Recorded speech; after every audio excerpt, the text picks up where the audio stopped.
The Non-Experts podcast was made possible by KCLC and Lindenwood University.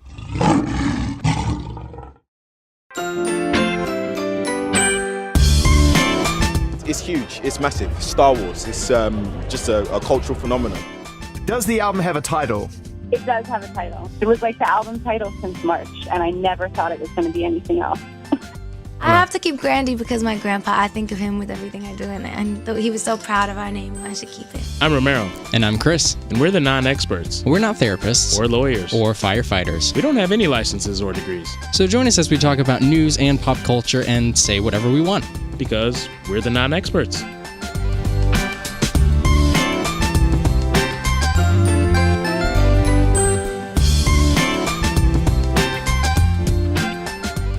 How are you today, Chris? Oh, doing okay. It wasn't as bad of a day as I thought it was going to be. Well, if you have a bad day, just sing a sad song and turn it around. I would say... And be a one-hit wonder for the rest of my life. I don't know. Wait, who sang that song? Daniel Powder. Really? Yeah. And didn't have anything else? Not that he didn't have anything else, but nothing nobody, else that really... nobody knows what else he's for. It was just the one song. That's because that one's kind of like notorious. Yeah. I mean, you think of how many student films and projects probably had that as a song, and right in 2006, vines and videos and stuff like that have incorporated it. Well, shout out to you, sir, and we hope to see you make a comeback. Come on the podcast. Tell us your story. Yeah, feel free to join us. Talk about it. Tell us what happened. Where'd the letdown occur? I had a pretty good day as well. Did you? I did. Good. It was, it was a nice day. I had a great lunch. Although I didn't eat it till like 7 o'clock. That fish with the rice and the green beans, not only healthy, but to die for. It was delicious. It's also been really hot, and I don't really enjoy the hot weather that much. I don't enjoy the hot weather either. Luckily though, I spend a lot of time inside. On my occasional ventures outside, it's usually walking from one building to my car or another building, or maybe on the field for marching band. Don't typically enjoy outside, especially when it's over 90. I don't want any sweat. Yeah. So, yeah, I prefer to avoid outside. Right. Maybe until like 3 weeks from now when it feels good outside. Probably, yeah. So what's on your mind today? So Star Wars Episode 9 is supposed to be coming out next year. I think in December. I think that's now the new Star Wars release date is Star Wars slide is like in Christmas December. season. Yeah. Right, well, because they used to release them in June. That's when the first one was in June, and then I guess, because I think the holidays is a bigger release date for people. Well, and then you think as a brand, when's the easiest time to make money? Not only because Star Wars, your common movie isn't going to have multiple things along with it. Right. Just the average romance or, rom-com isn't going to have T-shirts and toys. Right, and the all merchandise. But, Star Wars is going to have toys, so something for children. It's going to have clothing for people from babies and toddlers all the way to full-grown adults. So there's so much merchandise involved, home decor. Mm-hmm. What better time to have your name really buzzing than Christmas season, because everybody's buying all over the place. Mm-hmm. So Episode 9, right? It really... Okay, so first you have to think about how much did you enjoy 7 and how much did you enjoy 8, and where will the 9 story fall? is right. Where's the story going? Because you've got a bunch of balls in the air right now about where does this person come from? Where does this person come from? Who's because what do they do now? Right. Well, because the only people that relate back to the previous trilogy is Luke, Leia, Han, Chewie. All the familiar characters, I guess I should say. So, but everything else is like brand new. Everything else is new storylines, new characters. They're not using any of the expanded universe stuff. So it's really, nobody has any idea. Yeah, and that's one of the weirdest things I think about the newer Star Wars movies,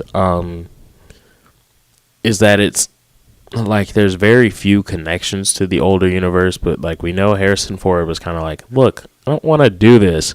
So, okay, well, we have to kill you off.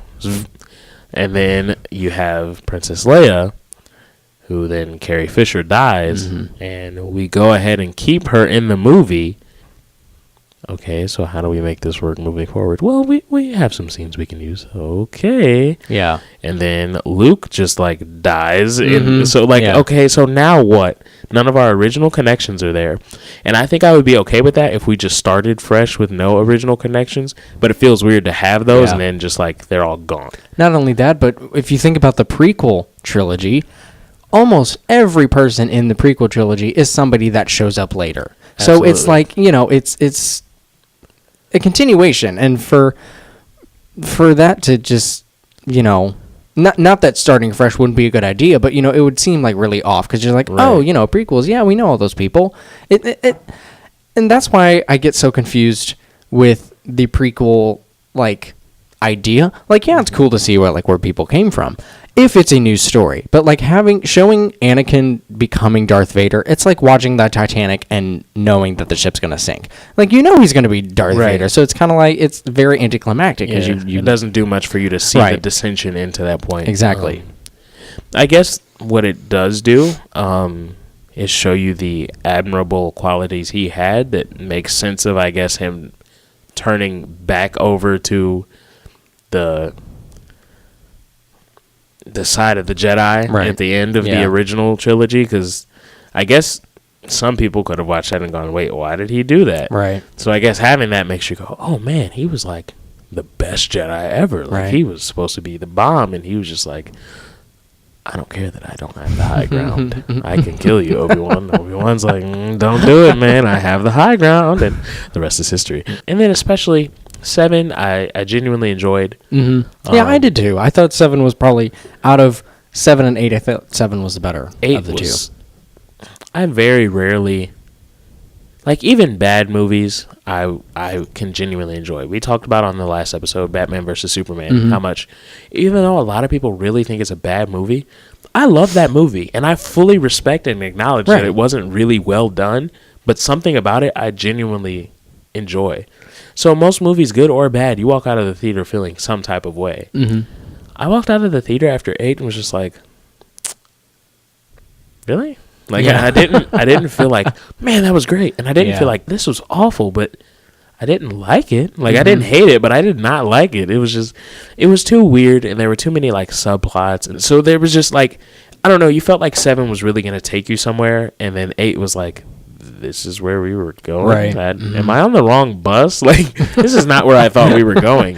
This is not my destination. Yeah, it just felt like a total letdown. So 9, I can't even say that I'm really stoked for anything, because it's I'm not getting my hopes up. I thought it was going to be something it wasn't with 8, and for the most part, not that great of a movie. Well, in regards to 8, me personally, I thought the most appealing part of it was the visuals. That was one of the most gorgeously shot movies I think I saw that year. And just especially in the I guess throne room, whatever it was, in that just in the red walls, and it looked so cool. Yeah. The story was a little crap. Not only lacking, but it was really dark. It's darker than and maybe of course times have changed, and I'm sure back in the 70s and 80s when Empire Strikes Back or Return of the Jedi came out, people were like, oh my gosh, that's really dark.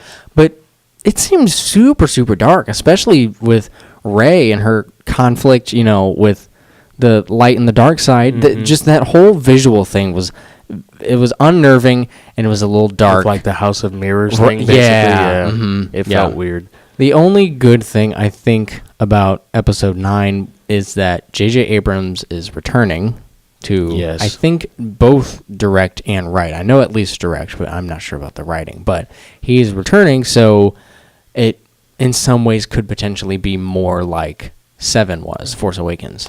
Interesting. There's a lot of great movies coming out in the next, especially if you're into sci-fi comic book movies and stuff like that. It made me think of it. So just to name a few, Aquaman is coming out. Pretty soon. And although DC has been pretty bad with a lot of their movies, Aquaman looks good.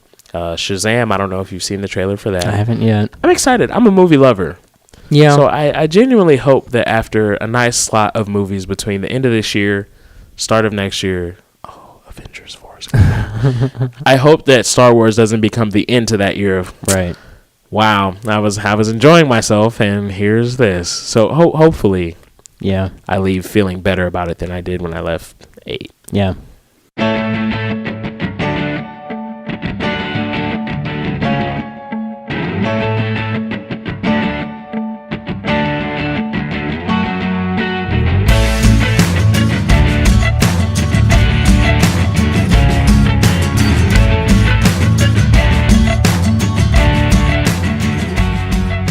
Lana Del Rey. Yeah. Don't know how you feel about her as a musician. But As a musician, I think she sounds like a really sad ghost oh wow. when she's singing. You know what I mean? Because Okay, that's honestly not. Oh, I'm so sad about this guy. That's honestly not really that far off. No. I can't even be mad She at kind that. of sounds like a ghost. She does You know kind what I of sound mean? like a little sad Yeah. ghost. Definitely a beautiful voice, though. Yeah, yeah. I always, and we were talking about her not so long ago. I think of Lana Del Rey. Something made me think of her, like not too long ago, actually, like literally last week or something like that. And I was like, man, I wonder when she's gonna put out some more music. And I think I was listening to Starboy. I was listening to The Weeknd's. Right. That's not. Is that his most recent album? Yeah. No. No, it's right his before that yeah. because he just put out like Yeah. an EP earlier this year. So it was the album that came out like a year or two ago, and there's an interlude that she's on, and her little vocals. I was like, oh, go ahead, Lana, go ahead. Go ahead. Her and The Weeknd are a nice little combo, and I was like, man, I wonder if she's gonna Yeah. put out some music. And then you made me aware that she is dropping a album. Oh yeah. Tell me about it's, this album, sir. It's coming. I think it's end of this year, around the end of this year, I believe. So, I'm sure Lana Del Rey fans are excited. I'm a little confused though. She revealed the name of the album today. It's Norman effing Rockwell. Yeah. Norman, but not effing, but Right. it's the actual expletive. Yeah. Okay. Do we know who Norman Rockwell is? Yeah. Do you not know who that is?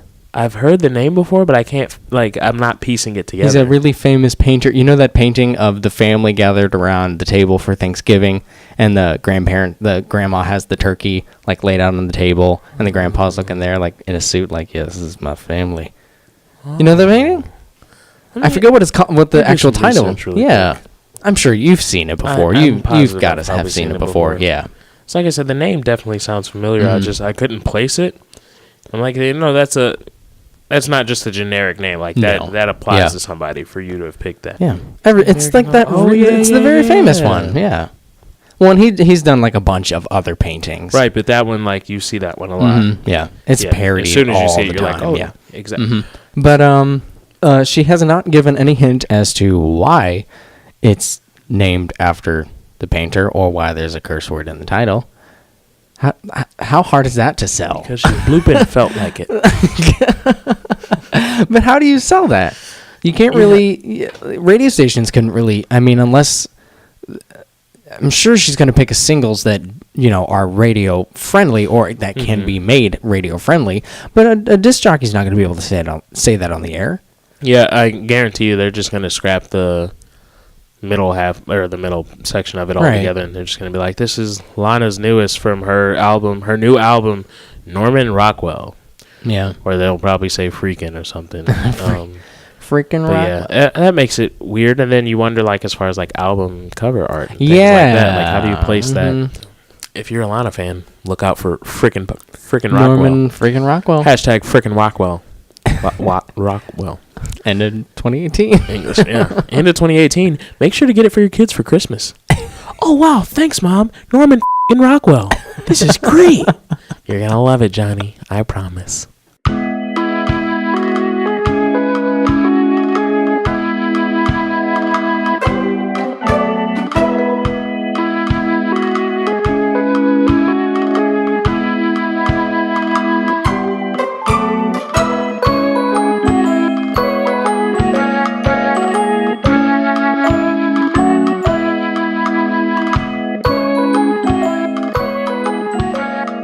Okay, so we're kind of big radio people, kind of, sort of, right? Yeah. Right? I'd say so. Oh, yeah.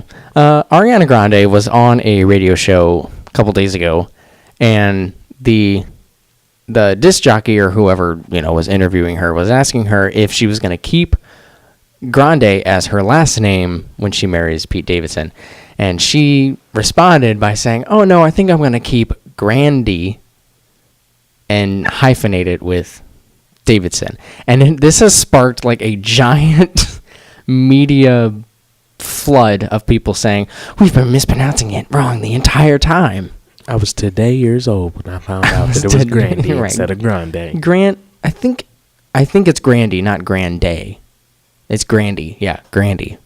Ariana Grande. Grandy. Okay, how awkward is that, though? Don't like it. How awkward? Because she has not bothered to correct anybody this entire time, and now the For entire years. right, and now the entire media is saying Grande, Ariana Grande, and it's in every single like promotional material that she has. Right. It's in, I don't want to say history books, but you know what I mean. Like Essentially. it's archived. Yeah. Well, and my thing is, even before becoming an artist, whenever she was on that show, Yeah, the whatever it was, the Nickelodeon. it wasn't show, or iCarly, but it was the girl that was Sam. I don't know if show. I don't know if it was Disney or Nickelodeon. I think was it Disney? I think it was Nickelodeon. Because I think Nickelodeon keeps a lot of things in house. Like, you've already done one show for us here, But anyway, beside the point, she had done that show, and she had been on Broadway too. She's done a lot of things. Yeah. So it's not like this just started coming up. Ariana Grande has been on the scene for several years. Yeah. Newsflash, though, we don't know who Grandy is. America knows Grande. Grande. So you could have just kept that one to yourself, ma'am. Or you could have corrected people like 8 years ago when this started to become the case. Well, and I feel like that. I mean, I've never been that way because my last name is already a mouthful for people, especially when they first see it. But I feel like that's like the instinct for everybody. Like if somebody says your last name or your first name wrong, for you to correct them and tell them what the real, pronunciation is. But yeah, I feel like if people are going to continue to do that to you, you should probably make it clear instead of like, because it feels snobby at that point. Like, I've waited years, but now I'm going to say, I think I'm going to keep it Grandy. Right. Okay, you know what? First of all, maybe I don't want that attitude. All right, I don't want that attitude. You should have had that same energy years ago before anybody knew who you were. Right. Before you had a couple albums. It looks like Grande. People say Grande. Your industry peers say Grande. Do you text Nicki Minaj and say, excuse me, best friend? It's Grandy. Like, why would you wait all this time to finally say something? So as far as I'm concerned, it's not true.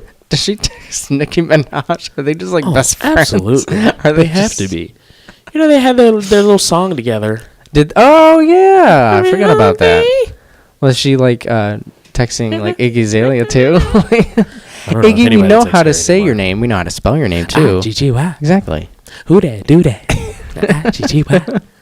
I think the biggest, the most upsetting thing about this revelation about her last name is that we can't make any Starbucks jokes about her anymore. Oh yes, I'd like an Ariana. I'd like an Ariana Venti. I liked Ariana Grande so much. I'd like an Ariana Venti. Ooh, that's. I'm not feeling enough Ariana today. I might just go with an Ariana Tall. Yeah, I'll take an Ariana Tall. Yeah, Ariana Venti for me, please. White chocolate mocha. Yes, thank you. Yeah, that's annoying. Obviously. That you just why'd you even wait? And she's not the only one. It wasn't even like a official like, you're saying it wrong. It's just she was saying it how it was supposed to be said in passing. She was like, "Oh yeah, my grandpa, the Grandies, like." It wasn't like, "Oh yeah, by the way, you've been saying it wrong." It was like kind of in passing, which is the most over the annoying fact thing that you're wrong. Right. I'm just gonna say it the right way, and not address you for saying it wrong. Right. Well, yeah. So the Grandies, we blah blah blah blah blah. And instead of just being like, "Hey, Chris, a lot of people don't know this, but actually, my last name is pronounced Grandy, not Grande." And I typically just roll with it, but Right. I just thought I'd let you know. Anyway, long story short, she thinks she's gonna hyphenate. She's a jerk. She is a jerk, but she's gonna hyphenate her last name with Pete Davidson. Doesn't matter. Ugly last name. Doesn't matter. Ugly last name. In my mind, you'll always be Grande. And Pete's an ugly human being. Always be grande. Ugly human being with an ugly last name. I hope you're happy. Enjoy yourself.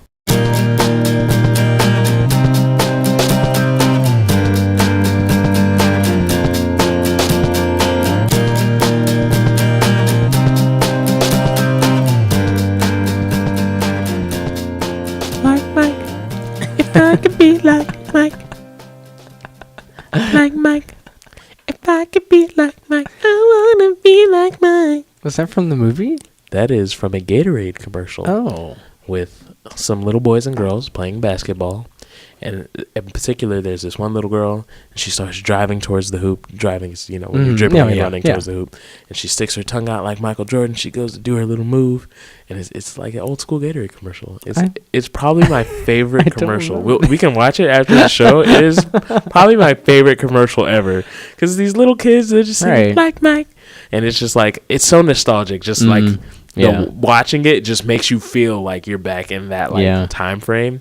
Anyway, the reason I was singing like Mike in the first place was because of Michael Jordan, who decided to take some of the generosity in his heart and some of the money out of his account to make some donations towards hurricane relief in Carolina. Michael Jordan is originally from North Carolina, I believe. He went to UNC.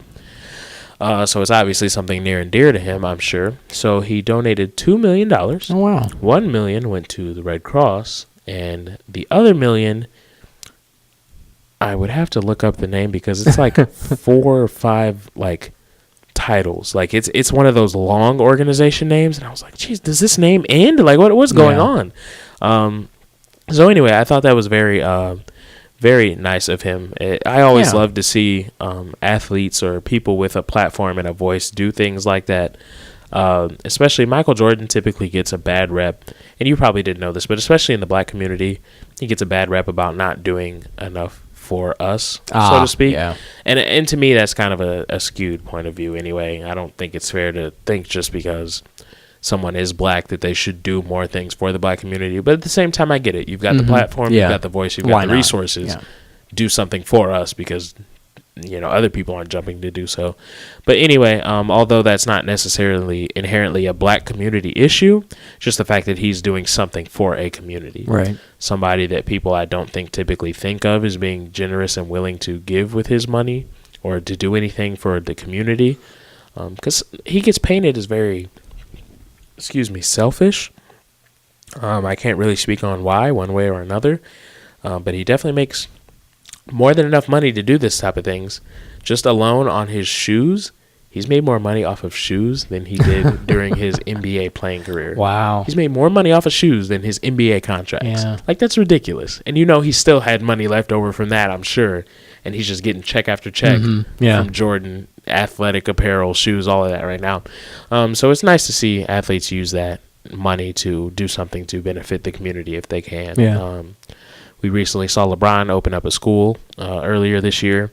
And this was several years ago. Oklahoma had some horrible tornadoes. Kevin Durant played for, I would say us, but he played for them at the time. Right. And he donated like $1 million and was helping rebuild communities. They built basketball courts around different communities and towns in the Oklahoma City area.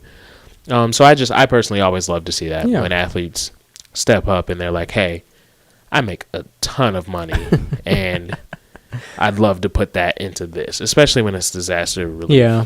Because, that stuff is long term. Right. It's not something that goes away soon. And that's something Michael Jordan actually said. He said it's not something that's going to go away in 10 days or something. It's going to be a while. People's lives are affected. Yeah.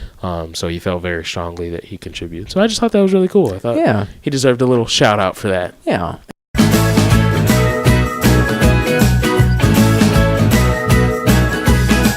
This week in Florida news. We're going to talk about who, Chris? All right. It's...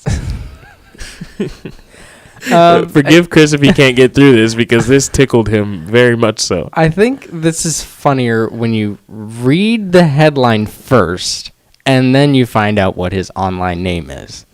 So this security guard was fired for uploading his farts to Instagram. He's known by the pseudonym Paul Flart. Paul Flart Fart Cup.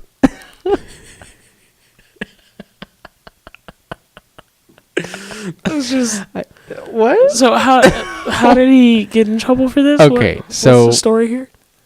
He's a security guard in a Florida hospital. No, excuse me. A security guard in a Florida hospital saw a video of Paul Flart that went viral. The real guy's name is Doug, which is a very Florida Doug. Every time you see Doug, you automatically think of him being dumb. Hey, Doug. He spent much of his job sitting in a lobby when he noticed the room had good acoustics. This inspired him to create an Instagram account to document his farts for 6 months. What? It was 6 months? 6 months. And then somebody uploaded a compilation of all the farts to YouTube, and then that video went viral and shot him to fame. Okay. Yeah, go ahead. Recording your farts and uploading them is one thing, but you're gonna record them for 6 months? Yeah. Unfortunately for our pal Paul Flart, his boss was not amused and fired him he started live streaming, and he wasn't fired for the fart videos. It was that he was uploading them on a client's property while in his uniform. And that did not jive with his boss, and so his boss said goodbye. His boss just clearly wasn't a fan of him tooting his own horn. No.